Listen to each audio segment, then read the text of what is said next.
Okay, welcome to Game Plan with Liby. Today we're going to play against Yannis Muglus, a good friend of mine and quite a strong player.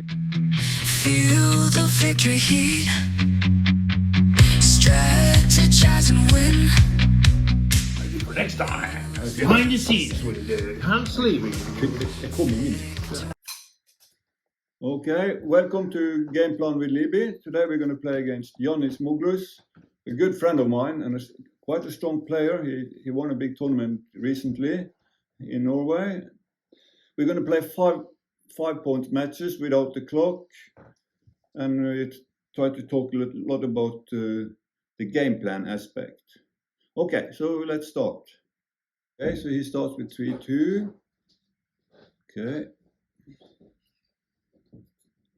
6-1.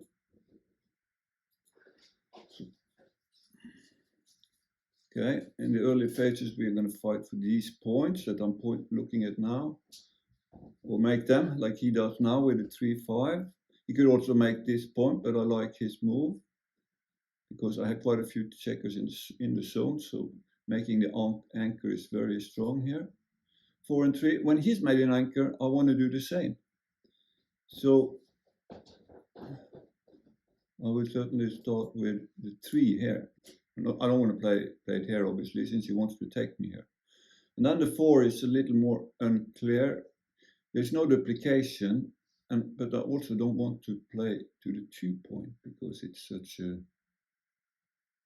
weak point to start. So I'm quite uncertain about the 4.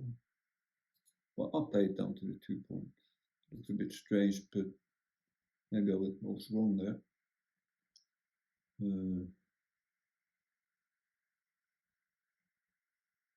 Yeah, it seems I was a small mistake. Quick is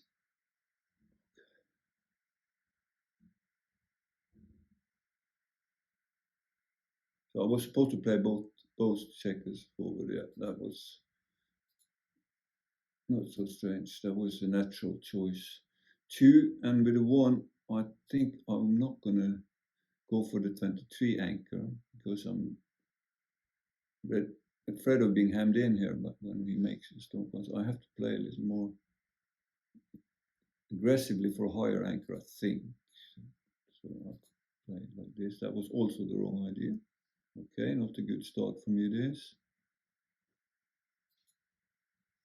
I should have made it the anchor, turns out. Okay, so a couple of small mistakes here at the beginning. Yannis with 5-2. His plan, he's slightly ahead in the race, but he has a stronger board. I have a blot in the board. He's obviously going to attack me with 5 and 2. So it's a question of doing things in order. That's what this video is about. So obviously he should start by hitting with the 5.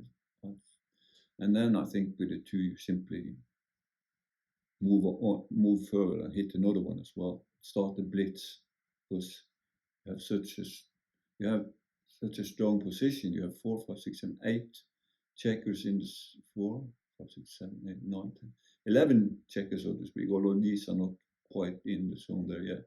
So he has a lot of checkers in the zone. I like his move.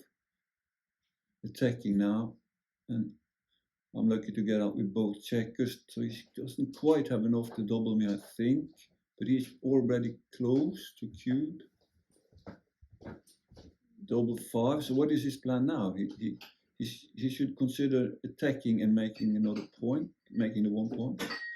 Or he could run, simply being way ahead in the race. But I think that's a little passive. And this looks very good. If I don't roll a 5, I am not going to be able to take a cube. And he can even play, if I dance, he can play too good. So this is very strong, a very strong position, a good play by Yannis. So let's see, 2 and 3 is a great number. It keeps me in the game, and now I can take a cube. And the question, of course, is should he double me now? He's way ahead in the race, but I have a high anchor, and he is a long way around. And even though I have a block on the 2 point, I'm soon going to be reasonably strong. So he waits, which is I'm sure is correct.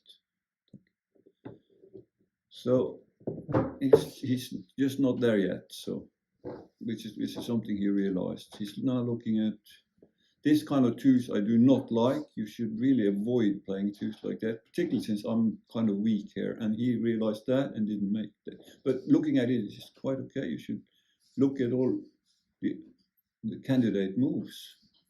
3 and 2. Okay, so I am gonna. I can't really make this point like I don't want to play 13-8. So I'm going to start a point. Although I could start this point. I think maybe I'm going to start this one because don't have so many blots laying on. This might be wrong, but it feels a little better to me, more flexible and not so many blots laying around. Again, I think he's taking a look at the cube, but he's still not there, even though he has a huge pip lead, racing lead. Good thing I had to take a look at it. Double 5, okay. That's a great number, of course. These are for sure. Okay.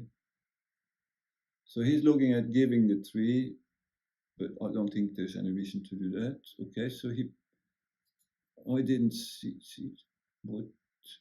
I didn't really see the options. He could. So we should leave it. Okay. But we have to take a look at that later on. Okay. So I have double 2 and I'm waiting for a cube next time. But first, I have to strengthen my board as much as I can. I think this one, I'm going to do it in order. So I'm pretty sure this 2 is going to have to be played and this one. Now the question is, should I make this one now? I think so. Just starting the board. I will be strong very quickly. Okay, so he has so many checkers on the 11 point that he doesn't really have any market losers. So waiting with the cube should be quite okay.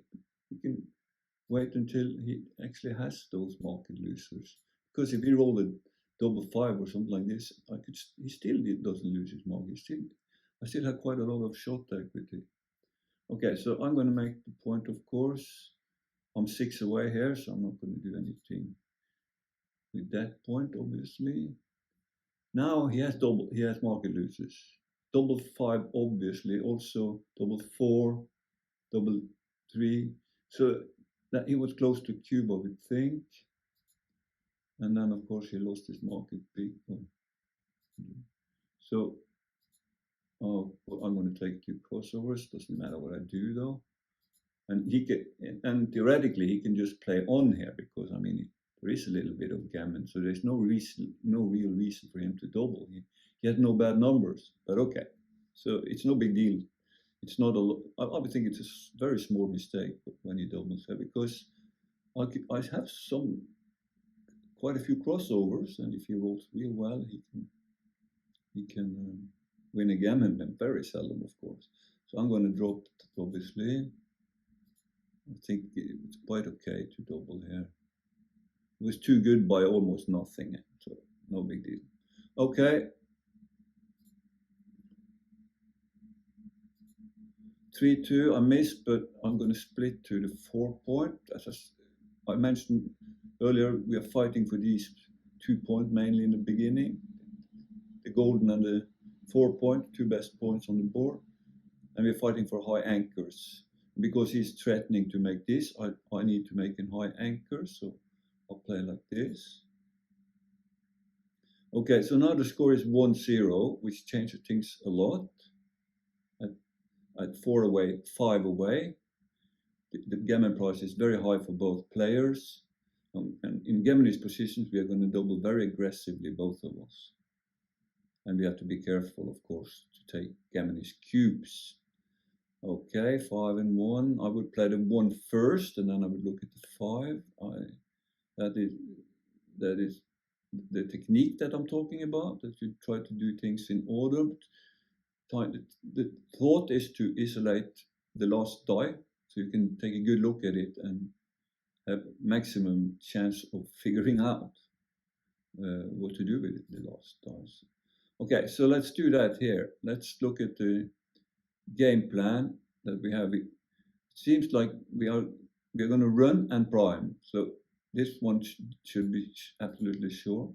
This one should be sure, and also this one, because now I'm playing according to plan. I'm getting my builders in, and I'm starting a prime. Double four. Well, okay, that's a joker. So he should start by hitting, obviously. Making this point is too weak. It's not. He has a stronger board. He has a massive attack going. He wants the gammon, so he should hit, which obviously he knows and does. Okay, so now let's see, what am I supposed to do? Because now, having had that joker, Giannis is going to have to take a good look at the cube. He's slightly ahead in the race, but he has a lot of threats. And as I said, the gammon price is very high. Actually, it's higher, slightly higher for him than for me. Okay, so I'm expecting a cube now. Let's see if he cubes me. And what am I going to do when he cubes me? Oh yes, I expected as much. Okay, so I'm in the race. I'm not on the bar. And these are good news, of course. His game, his gammon price is 8.08, and mine is 0.75, which means it's pretty close. But it means that I have to be very careful here. He has 4s, 3s, 5s. This, I think, under normal circumstances, on a 0-0, I would maybe take it. But that also gives me some information, because I mean, if it's close to take in the normal score, it's not close anymore. It's a lot of gammon. So it seems like I cannot take this cube. It's simply too dangerous. He will win, even though I'm not on the bar yet, he will win a lot of gammon, like close to 30 or something, I think. And then I will need to win a lot of games to take it, like 36, 37%, if it's 30% gammon. That's one of my references. You need to have quite a few references. Well, I think so. I think I'm going to drop this because of the score.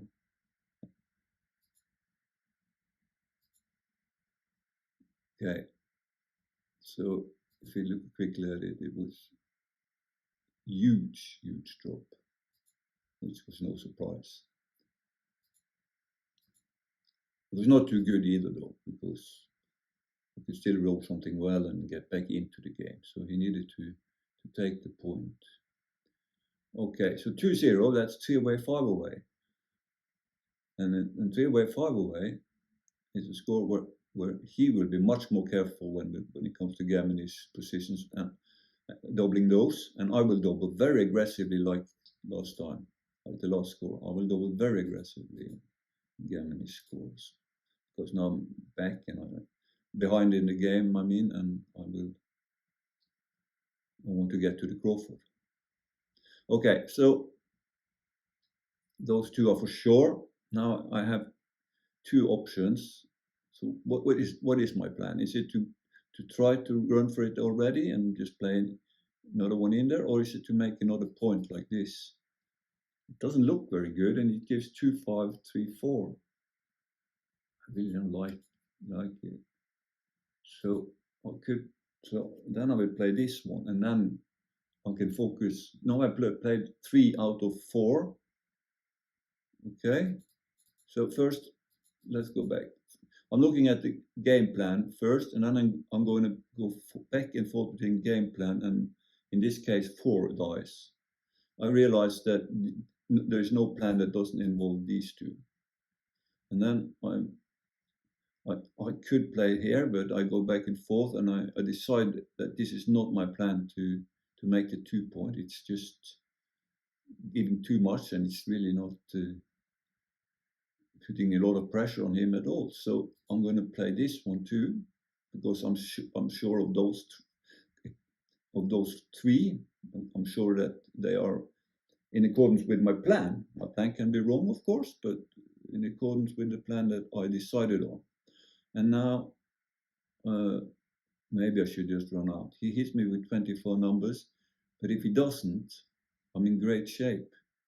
And this 4 is stripping the midpoint and not doing anything. So I'm going to play aggressively here and hope for the best. I don't lose all that much when he hit me, I'm just get back to the starting point. But if he doesn't hit me, I have a clear advantage. So he needs to split now. I agree with what Giannis is doing here. He's splitting so that he can put pressure on this guy when he comes around. Well, I think he should split here, even though he's way behind the race. But maybe not. So he's looking at different options. That's okay. That's great. I like that. So but this one I don't understand, because I would. Can we have a look at it? I would do. Yeah, it was great to split here. That would be natural among other reasons, because I might come around here, and also with a high anchor, he has more leverage later on. He could play from here and just sit at this point, and he's far behind in the race, but he's not that far behind. He needs to challenge me with a stronger board as well. So there are many reasons why he should split. Okay, so what about the cube? I'm way ahead in the race, and I have some threats, and I'm way behind in the match. His take point is very low in a non-gaminish position. This is not very gaminish, so he can take quite tough, even though he's ahead in the match.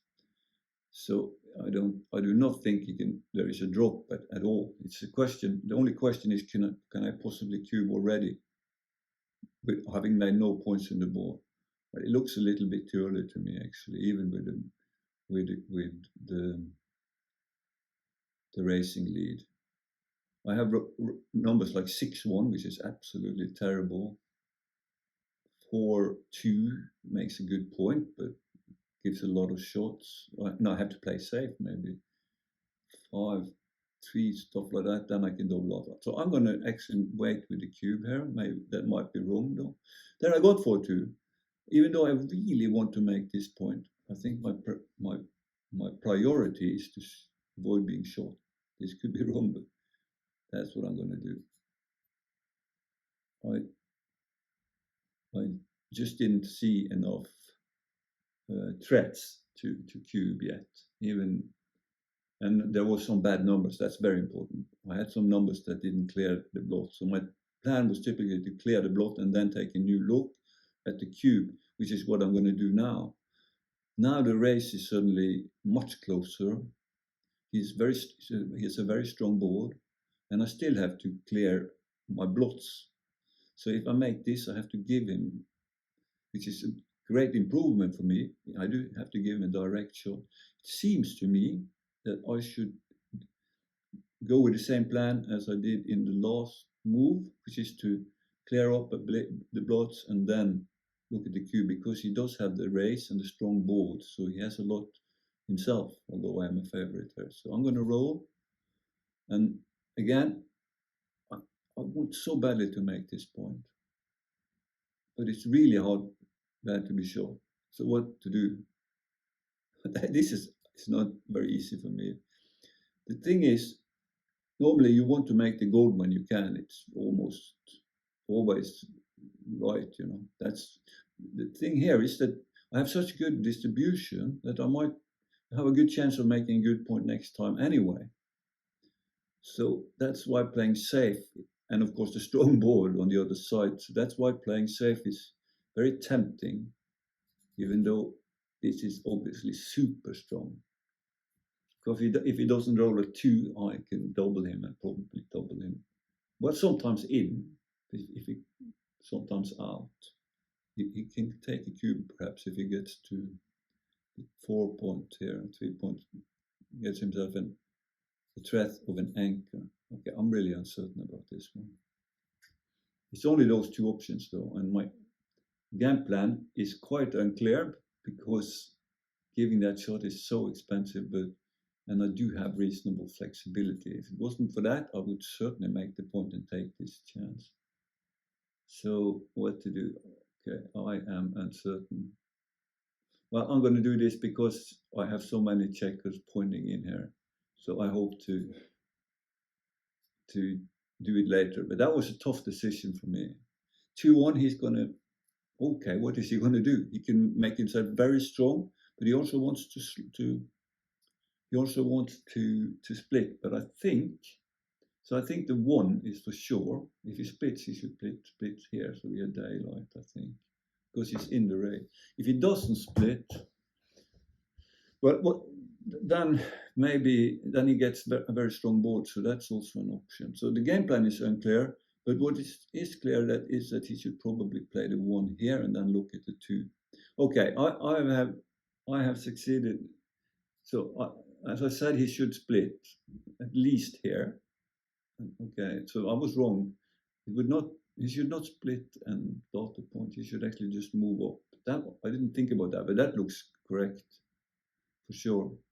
Okay, so I have now saved the blot, and as I said, I'm going to take a look at the cube because I'm behind in the match and I have a lot of good numbers, and if they are market losers, I should cube.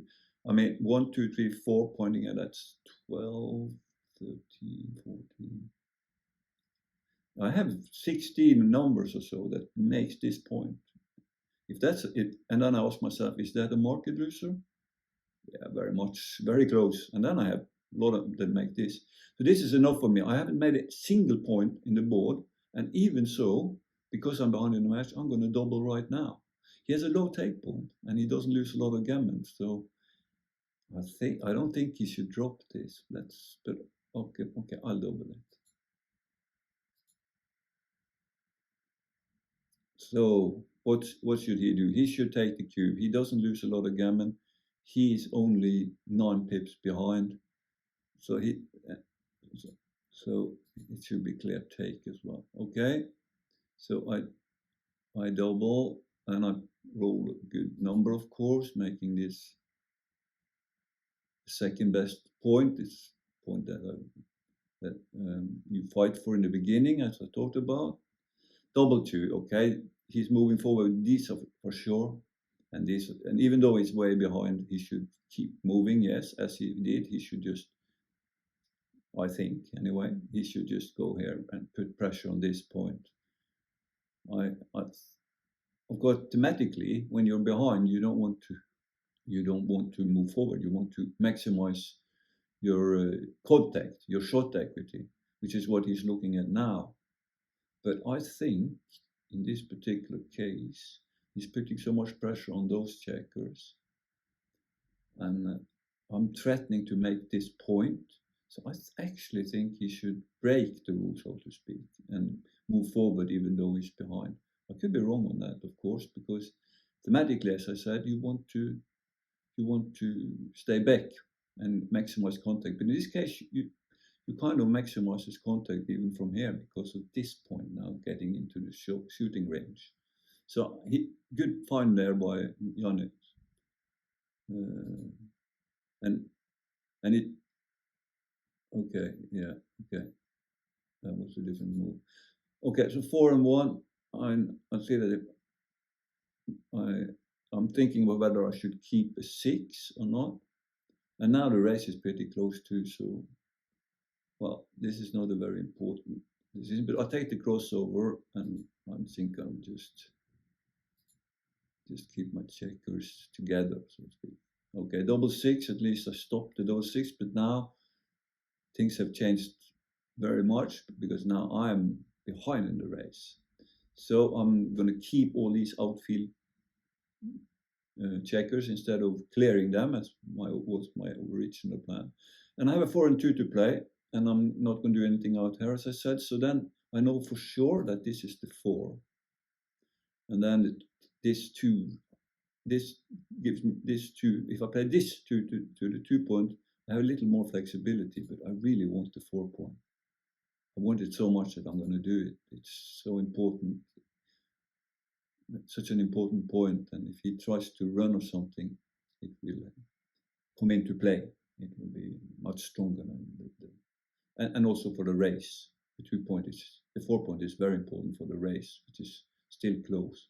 Giannis is looking at making a move for it now, the pay now move, as they call it. But I don't think he should do that. You can sit on that 5 point and wait for quite a while, and he will have indirect shots.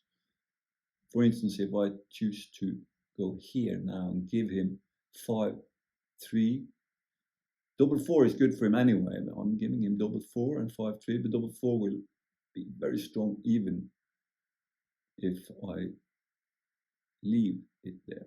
But obviously much stronger when the thing is, I talked about it earlier. I'm behind in the race now. I do not want to give up this point. This point is a strong point. So I'm willing to give a little bit here to keep this 4 prime, if you like, these 4 points ahead of him. So that's why I'm giving this very hard this very dangerous 5-3, obviously. So, but this is my game plan, to keep those points in front of his anchor, because I'm behind in the race now. Okay, so I just hope it. Okay, 6-2 doesn't work. That's the wrong 8, of course.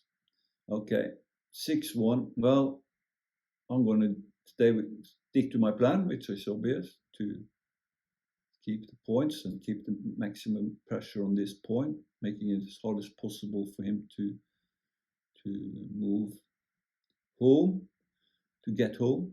And the one is a little bit unclear. The race is kind of close, so I kind of want the crossovers, and it's not that much less shots either, because I can still hit from here when you run. So I think I'm actually going to take the crossover, although the other one is slightly more flexible. That was wrong. Okay. That was a small mistake by me. I should actually have played more flexible, like I thought about. Okay, I think. Yeah. So that was wrong. Okay.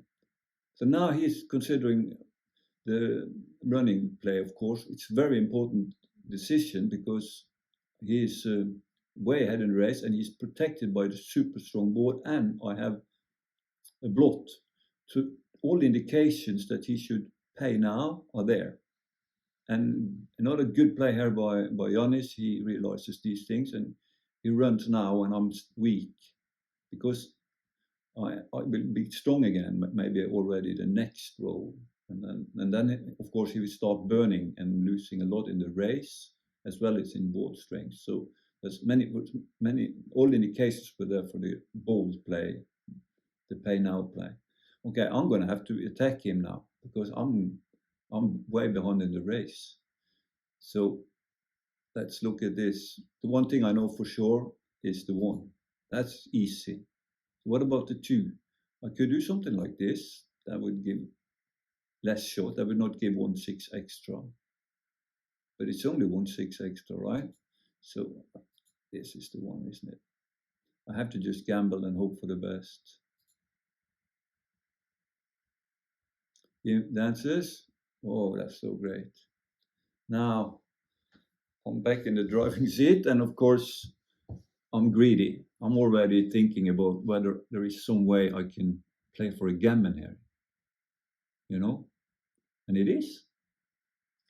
It's not a lot of gammon or anything, but if there is a little gammon that you can play for without any risk, obviously you're going to do that. But which way do I play for the gammon? One way is to close him out as quickly as possible. That will give me very little gammon, actually. Very little gammon, but there is a checker here, so there's a little gammon. And then, of course, it is this play. At the long-term fishing play, if you like. I hope that he rolls a 2 now. I'm going to do that. Because if he rolls a 2, his board is going to break, and I'm going to have some chances of a fishing trip. So that's why I played it like this. It might very well be wrong though, but I liked it. I liked it way too much to play the other one. Yeah, we'll have to look at that later on. He danced, he fanned, so okay, double one. So what? I know this one, okay? That is the order of things that I'm talking about. If I'm going to play this, there's this move, right? And that's one move, and it's this move as another move. There are only those two moves, right? And oh wait, oops. And in both cases, this is the one. So I can just as well play it. It's not very meaningful, but it's one. I'm done one fourth of the tasks, and this one is for sure, and this one is for sure. No, that was wrong. Now I can just decide whether to make this or to play in here. Yeah, well, I'm going to stick with my plan, right? Just play for the gammon. I'm very greedy. Okay, dance this again, and now I have only won 3. I have to do this. And okay, let's go for it. Let's try to win this gammon. If it rolls a 1, I have some chance. 6-5. Well, the fishing trip, so to speak, is over because I don't like this one. It's kind of dangerous. If he dances now, or I don't know, it's not that dangerous, but it's a bit inflexible too. So I think I'm going to change plan, go to a new game plan, which is simply to take my checkers off and hope that with this, that the little gammon that I have will be enough. It's very little gammon. I have no idea how much it is, though, 14-15% maybe. Okay, 6 and 4, that's not flexible, so I'll play that. Okay, 5 and 4, I'm going to clear from the rear. I'm not going to play this hard. That's just an overplay because it leaves a blot and it doesn't create the speedboard either, so it doesn't really help for the gammon either. Okay. So 3 and 2. The 3 is for sure. Now I'm back to thinking that I could. Wait a minute. Undo. No. 2 is for sure. And now I could play this. The 2 is for sure, of course, because now I'm left with a 3, and I could give a few doubles to get that extra gammon. But it's so little gammon, and I really don't want to take too many chances. So I think I'm just gonna play the safer one. I'm not gonna be too greedy right now when there's so little to gain from it. If he had another checker here, if there was more gammon, I would play more aggressive. Okay, so now the gammon is basically gone, and I'm playing to get a 3 away score, which is very likely, of course.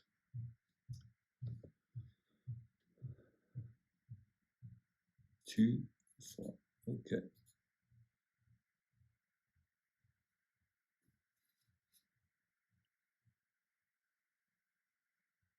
Three, 6.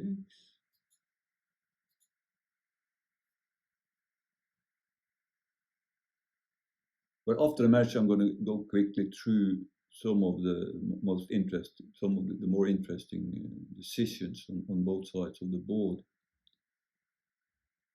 Yeah. Okay, so 3 away. The take point is 25%, so it's a bit higher, quite a bit higher than normal. Gammon price is about the same as normal. So play a little more careful in holding games. But the gammon is just pretty close to normal. 3-2, I just make the normal splitting play.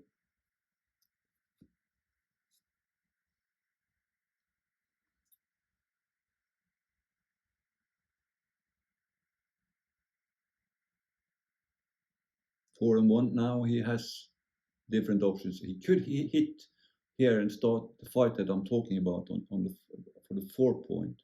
The reason he's looking at this instead is that it's very unflexible to hit there now. He has escaped with 1 checker.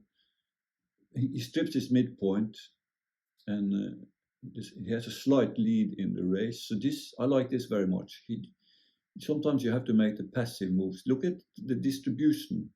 His distribution is improved, and he's taking no risks. So this is a low risk, low reward kind of move, but it improves his position, and he has more builders in the zone if I'm not able to anchor. So good play by Yannis here, not trying too hard, even though you really want to attack. This was a good example of when you shouldn't. Okay, 6-2. So I can either save this. The race is reasonably close. I'm slightly behind. So I can save this, or I could make this point. Anyway, if the 6 goes here, because there's no other play, I'm not going to do anything over here. So I'm going to play the 6. And then I'll see that the 2, making a point, is usually superior to saving blots, even though it's a direct shot here. So this is what I'm going to do. I'm going to make a good point for the future, a long-term strength.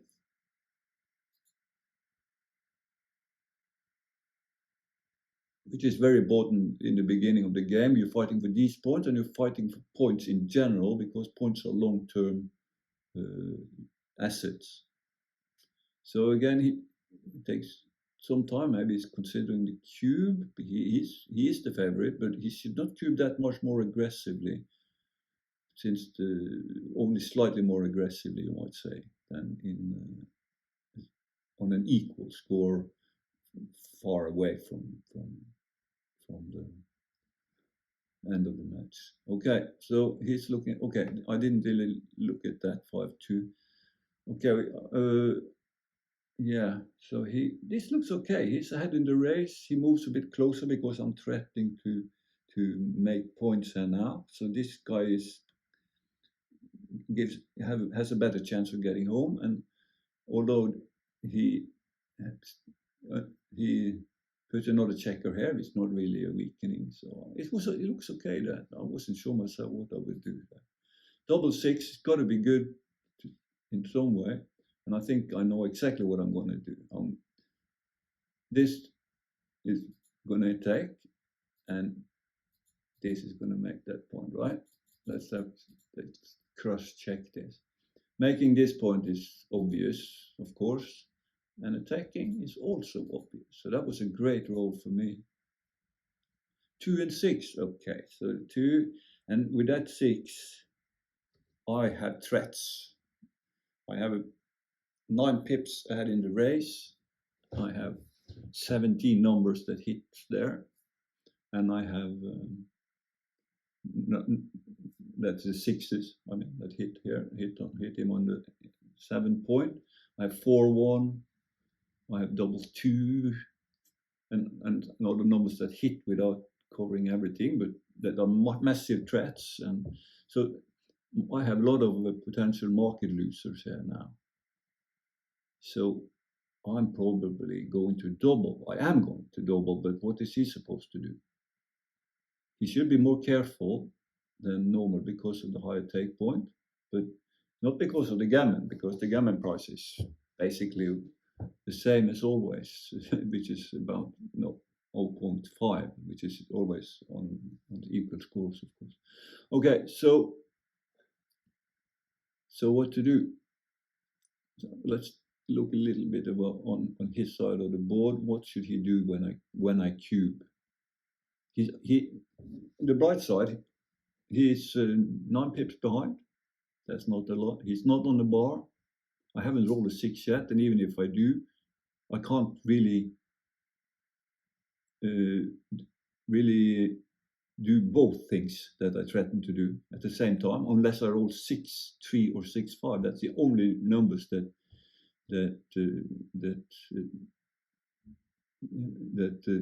do both things and improves my position massively. So what I'm trying to say is that he has a lot of counterplay because I can't execute both threats at the same time. He has raise, so all in all, it's just clearly too early for him to drop, in my opinion. So I'm gonna. Oh, I almost hit the roll button. Okay, I'm gonna double. Now I'm interested in what he's gonna do. I think he's gonna take. He didn't take it. Maybe he was right. I would have taken it. It was a huge pass, so I was way off. It was a huge pass. Okay, so, but great play by Yanis. So, okay, well, we're gonna have a look at that later on. 4-2, I'm making the great 4 point. Now I'm 2 away, 3 away, so that's the situation where he's gonna double anything with a gammon, any threats with a gammon, but of course I'm the one starting out with the threats here with the beautiful double 1. So, but that cube, I was way off there, thinking he could take it. Okay, I'm gonna take a good look at that one. Okay, so now I have a strong position, but I'm going to be very careful with the cube, obviously, since I'm 2 away. I want to win and double gammon, and I also want to be careful because he can double for the match.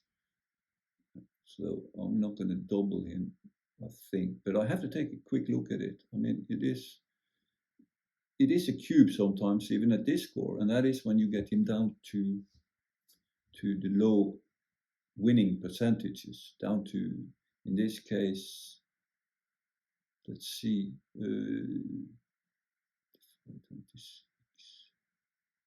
If I get him below 30% winning chances, down with some gammon, down to 25, 26%, something like that, down to his drop take point. But I'm not there now, though, so I don't think my position is that strong. Oh, another great number, double 4, and then I could just move further home since I'm ahead, sorry, but I want to put a maximum pressure on him. This might be wrong, but it looks too strong. Okay, so he hits a good number. Maybe it keeps him in the game. Let's have a look. I think so. The game now, the pip is actually more or less equal. He had only one checker back, even though I have massive threats because I want this point is next in line, and if I can make this point, I have a 6 prime. So, but I'm not there yet. But I have a threat of it, and that's why my position, and because this guy is in big trouble, so I have some absolute massive threats here. Still, his position is kind of sound. I think it's a little too early even here. I'm gonna roll, and then I make the point, and I'm 1 point away from the 6 prime. Wow, that was a lot of good numbers for me. So now what? Okay, this I really have to take a look at. Now I have 1s, I have 3s, 4s. That makes the 6 prime, but the only bad news is that I have 2 checkers behind the 4 prime, but I have some time to move them. And I know that his take point is 25%, right? So, of course, I do have some references as well. I know that the checker behind a 5 prime like this is kind of a threat. 5 prime / 6 prime is in a lot of trouble, and you're down to 20, not that much more than 20%. I don't win a lot of gammon, so maybe I should double it. I could also just see if I roll a 1. Greed. I'm very greedy. I would like to see if I roll a 1. If I don't, I can double him then. That's the aggressive way of thinking. I can also roll 6-2.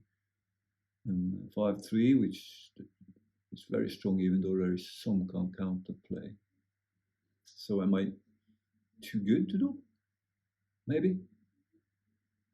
I think probably I should double this, but I'm too greedy when I play backgammon. I want to see if I roll a 1. If I don't think my machine is going to agree with me here. I'm going to roll on, even though I think this is a Q.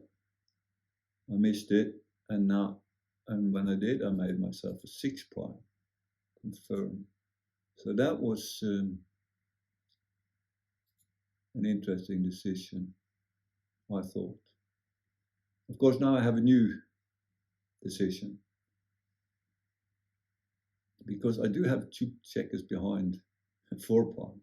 So I don't always get out, do I? Maybe I'm over-evaluating my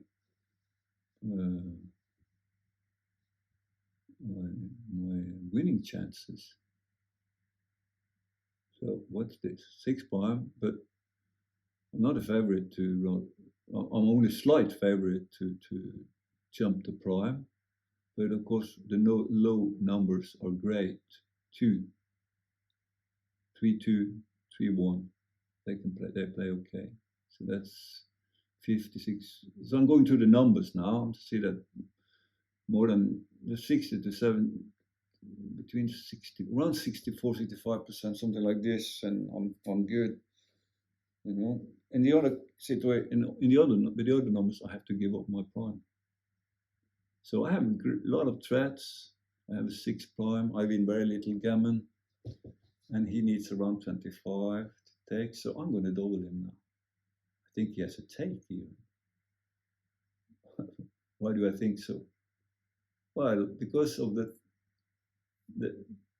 44% of the time when I do not jump to prime,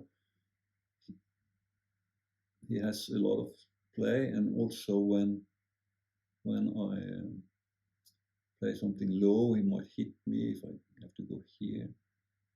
Well, and in these, and he only needs 25%, but I'm going to double it. And it's a tough decision for him, isn't it? I wouldn't be sure of what to do. I think I would actually take it, but I might be wrong, but it just seems like he has quite a bit himself. I can run with 1 and he can make his a counter prime too, you know. So there are different ways that he can win. So I think I would take it, but I could so easily be wrong. I'm totally wrong. Okay, another one decision that I just got very wrong. Okay, we're gonna have to look at that one too late after the match. Okay.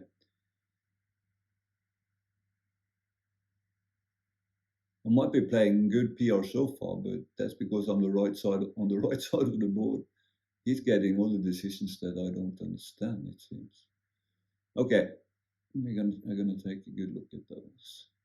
Okay, double 3. Now I was not really okay. So this is the double 3. He can't do anything here. He wants to play aggressively, but not for the gammon doesn't matter anymore. If he wins 1 or 2 points, it doesn't matter. He gets to the DMP, practical DMP anyway. So he should just find more. But this is great, I think. But he didn't really have anything else. It was making this the best point and the 4th best point. The 3rd best point was great. Takes 3, great. I can hit him. 4 and 3. That's not so good for him. So, but he can make a point in the outfield. I think that is better than going here. Even though he wants to go straight for this point. But I think it's better to just make the outfield point. Then you have options both to take this point and to make the priming point.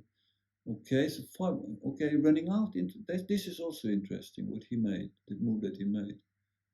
I would not have made that move, but it does put a lot of pressure on this guy coming around and duplicate 6s. to some extent.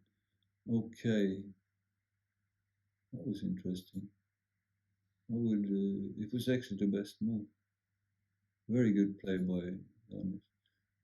Okay, so I have 5-1. What to do now?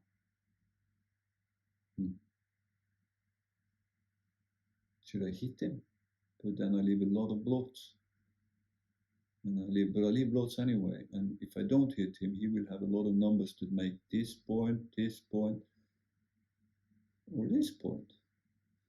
So I think I should hit him, even though, since I have to give something anyway. So I'm going to hit him.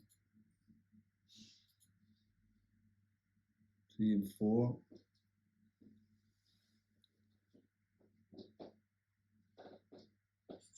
He's going to hit me, for sure. Okay. 3 and 5. Okay, so now I'm in a lot of trouble. 6-1. Okay, should he make? Which bar point should he make? Or should he even attack on the 1 pot? But remember, gammon is not important. This looks too passive. My first impression is that this is just too passive, because his game plan, but I might be wrong though, but his game plan is to play aggressively on this side of the board when I'm on the bar. That was at least my inclination.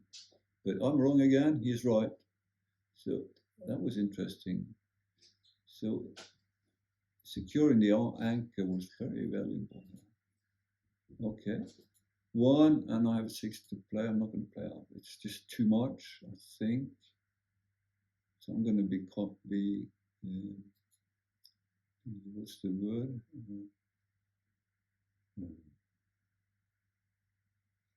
Patient. Okay, 5-3. So his plan is to strengthen this area of the board to lock these guys in. So I think he should just play all the way there. He would like to play this one, because then he could attack this point as well. But this looks good too, because it's very flexible and you leave no shots, obviously. Okay, 5-3, what to do?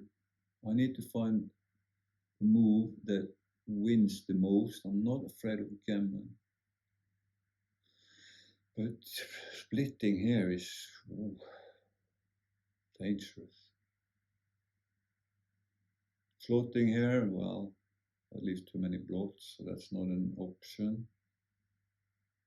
Playing absolutely safe like this, okay, doesn't try for very much, and those guys are still in a lot of trouble back there. Running all the way, give both 4s and 2s and a massive attack, but I am trying to find a move that wins the most. So if I lose a lot of gammon, it's probably a move that wins a lot. This is one of those rules that when you need to win and don't care about the gammon, you should play a game that loses a lot of gammon, because it typically, it's typically a move. A move that loses a lot of gammon is typically a move that wins a lot of games. This is something that you can notice. Okay, 3 and 5, I really don't know what to do here.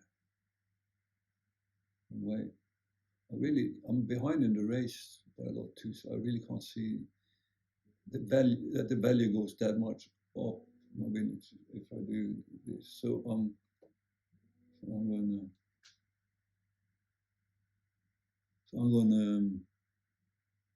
I think I'm gonna do absolutely nothing, so and just wait for better.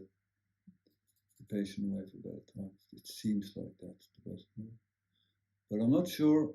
I'm not sure at all. This was running right out there. No, I don't think so. Okay, this was the waiting move, so to speak. Okay. 3 and 1, okay. So what is his game plan? He decided that being ahead in the race, he moved forward, which makes sense, doesn't it? And if he didn't really have much else, because he could of course play from here and try to get some flexibility, but that gives shots. It looks okay. Double 4, well, I'd probably attack him, hope for the best. 2 and 1, that was a good roll from him. Okay, 1 and 6. Okay, what about the 6? Hitting on the 2 point, well, maybe. Here I go into a lot of shots, but of course it is natural to move out here and unstack this point, get what is called mobility, but I will get hit back every time. Well, there is another argument. If I go here, I could. If I hit here, I mean, I could actually get another checker back and lose. One thing I cannot accept, which is backgammon, but that's a long shot. So I don't know. That was the one. Okay. So I really don't know what to do. But I think I'm just going to move out because even though I give so many shots, I need to get off this point and really don't want another checker back. So I'll play like this. Okay, 5 and 2 is going to hit me with a 5 for sure. That's his plan. His plan is not to play the 5 here, of course. So, and then he plays it safe. Maybe that's correct. And maybe he should be more aggressive. I wasn't sure. He played correctly again. A lot of good checker play by Janis here. 1 and the 3 is for sure. I want to fight for this point. If he makes it, it's bad for me anyway. And I don't have another 3. So 4 and 1, okay. That's making things difficult. Okay, I'm very lucky with 2-6. At least I'm alive. He's dancing, and I'm going to hit him here. And then the question is, should I even hit him now here and really try to buy myself some extra time, or should I? Should I not? Because if I do, and he do roll for 2,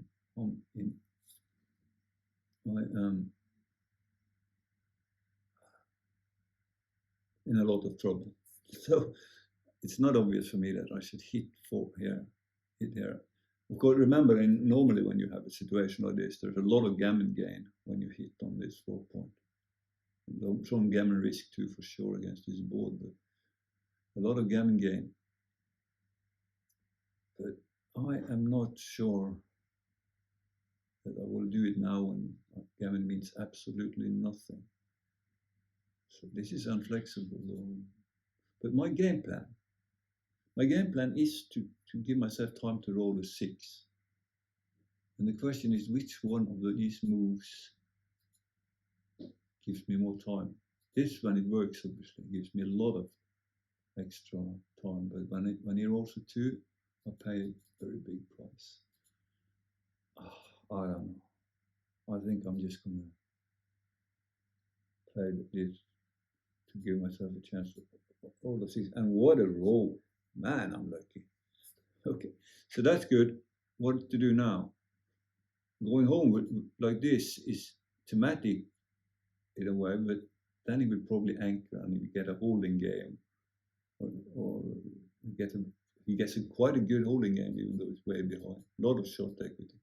So if I put him on the bar, this looks much stronger to me, because now if he doesn't roll a 3, maybe I can get lucky and just finish him off. But I'm afraid to attack though. I'm very wary of attacking this point. I'm not going to do that. It's just, maybe I'm wrong, but I think the board is too strong. So I think my position is too strong. So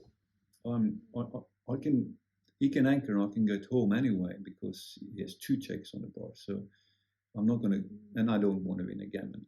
Of course, this always matters. The gammonish move is not what I'm looking for now. So I think that going home should be the right game plan. If we go back, the 4 is for sure though. I mean, we can always start with the 4, right? And then this would be the 5 because I want to attack if I'm lucky enough to do that, and I'm going home anyway. So this is the 5, unless I'm going to attack. But as I said, I think the price is too big. I'm going for the kill. That's true, but I can often win even when she anchors. when he anchors. So I'm going to do this. Confirm. I'm very lucky now, but again, I'm not gonna attack. Same plan as last time. Now I'm even closer to home. So okay. So the 5 is for. I mean, I could do something like this, right, to maximize, but I don't like it because if he anchors, I have to clear up all these plots. So I'm not going to do that. I am going to play the 5, and then I could start clearing, or I could do this. I'm not absolutely sure about that either. Doing this has a slight advantage when it comes to this point. Now I have a few more covers for this point. And it starts clearing. This is also very strong. I'm now very strong towards this point. I don't know. The 5, I don't know, but the 5 is for sure. And I think, okay, this one gives double 3. Okay, that's enough for me. I'm not going to give anything. So I'm just hoping to get lucky. That's lucky for sure. Pick and pass. Very good. And now the 4 and 3. And again, I'm not going to attack the 3 point because I can win even when he makes it, as I was talking about earlier. Now I have a lot of chances of making it, but why this one?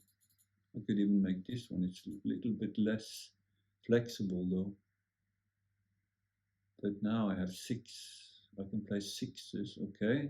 I'm looking at the 6s here. I can play them in here. It's not good, but it's safe. If to put it like that. If I do this, which is the most flexible one, I will, and the anchors are a little further away, but I have more builders. And the 6-5 gives a shot. The 6-4 gives a shot. So this is what you have to do. You go through the numbers. And the strange thing is that here, although it looks unflexible, you clear the rare point, and at the same time you give yourself 6s. I can play all 6s except 6-5. 6-1 will sometimes be bad. Okay, it's not that obvious. This one does give. That was 6-1, 2, 3 is good. 6-4, 6-5. That's it. But it's more flexible. Okay, well, I have to make a decision. I'm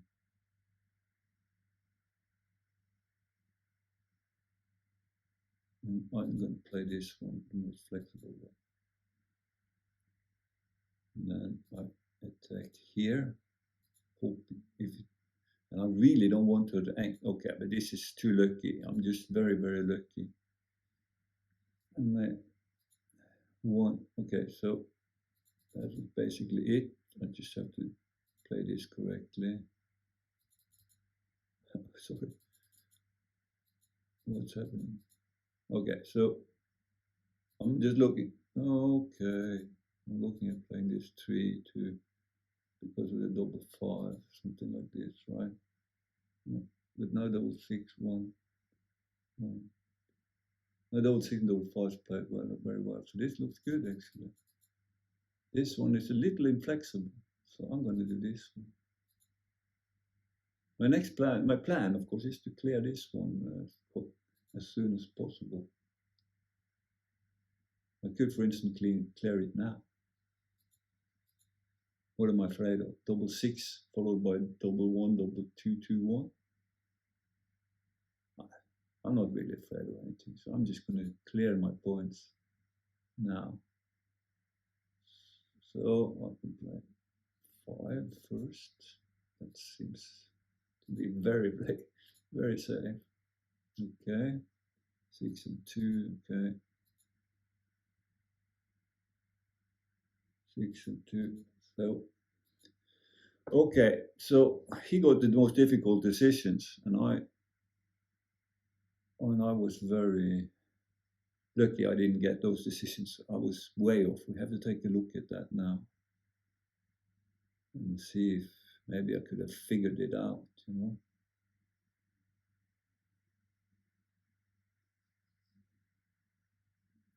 Okay. So let's save it. Okay, let's go. Let's look through the match. Tom? I'm färdig. Okay, so if I look through the match, okay, so I'm going to go through. Okay, so I'm going to go through the match to look at a few decisions.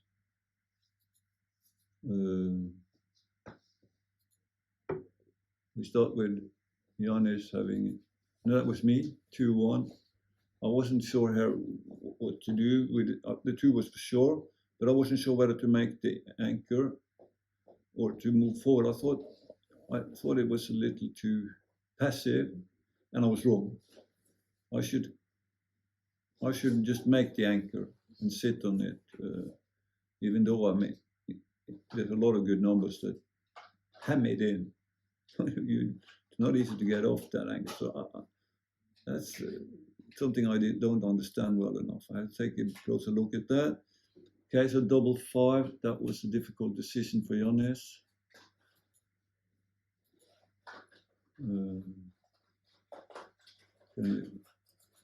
Yeah, so here, can you look at? No, I can't. Okay, so the right move was to play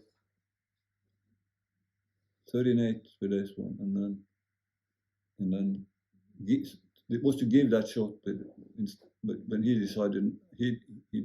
decided not to do that,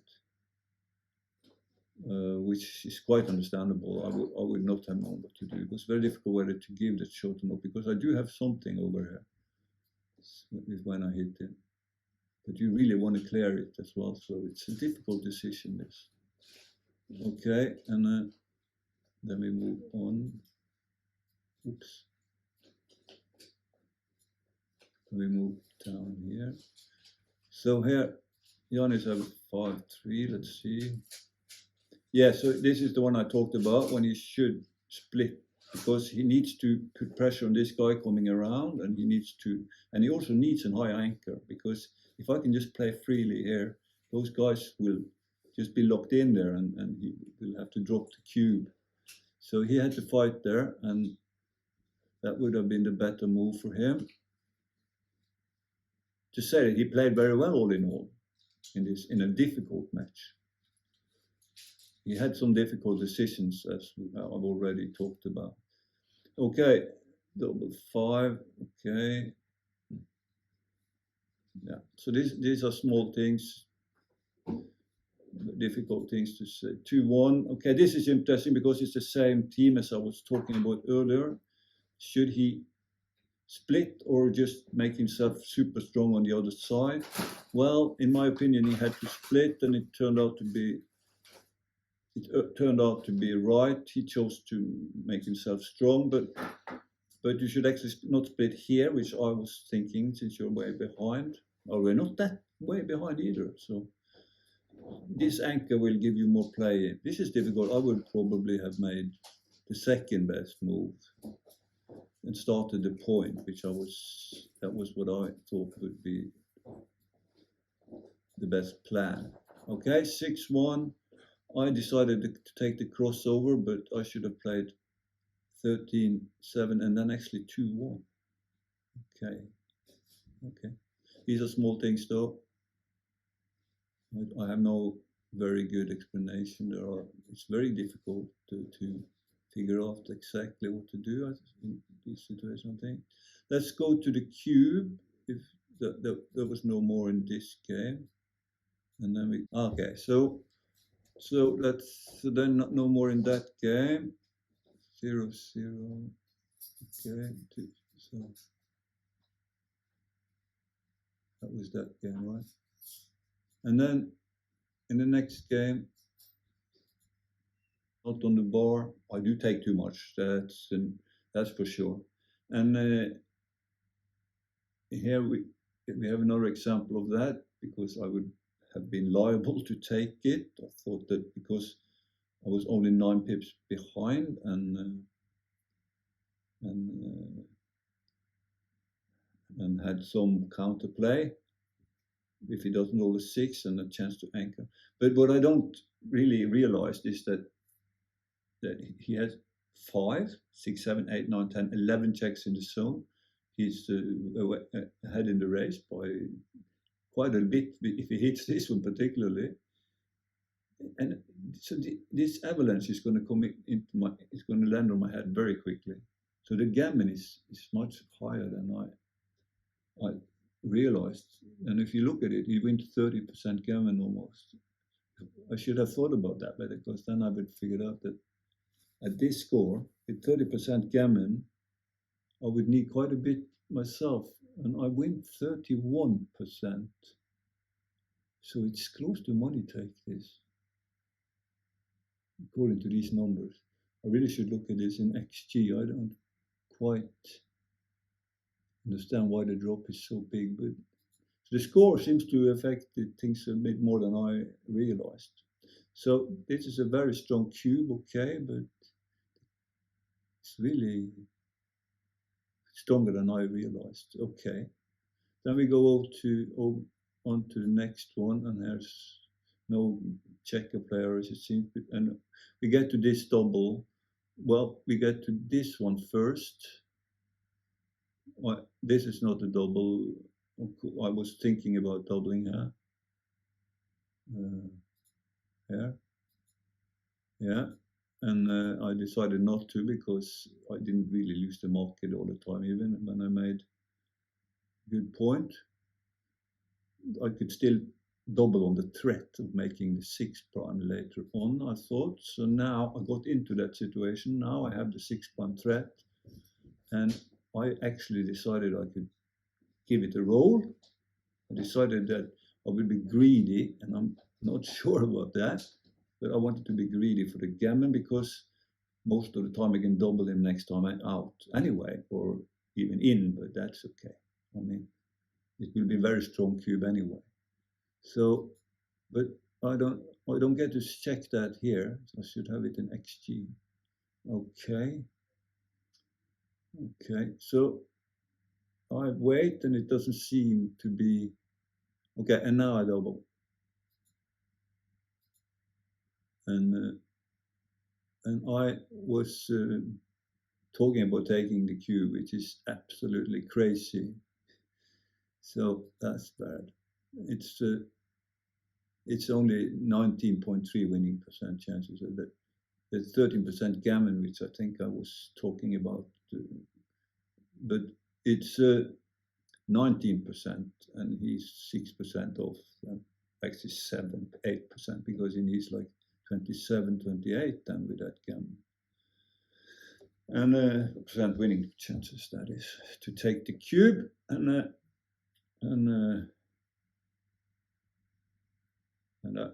I'm glad I wasn't given that cue, because that was a terrible thinking on my behalf. You really can't take this. The 4 prime, to counterplay. That's what I was arguing, that even when I leave here, you might get it. Counter prime. And there are some rules that doesn't jump to prime. So I really overestimated his winning chances by quite a few percent here. But Giannis, he didn't. He realized the weakness of his position and dropped this very correctly indeed. Okay. Now we get to the next game. Let's see. Okay, så igen blir det bilder borta. Okay. You just do like this. And there's no, let's see. There was some difficult decisions there. I don't Number exactly. The 3-1, yeah, I agree with that one. He didn't really have anything else. But I was looking at this one, the 6-1. He moved out, and I thought maybe he, yes. So I thought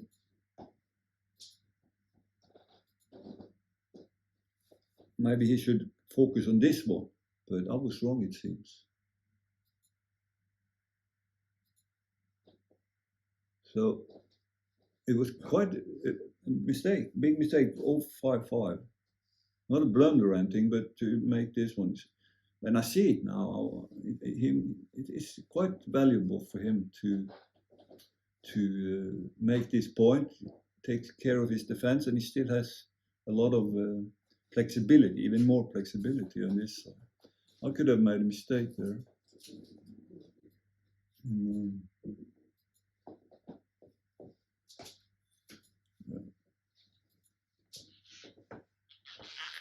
I think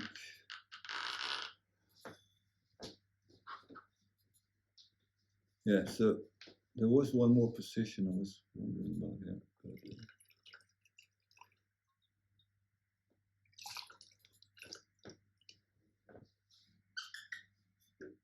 Oh yes, this one, the 5-1. I was wondering a bit about whether I should,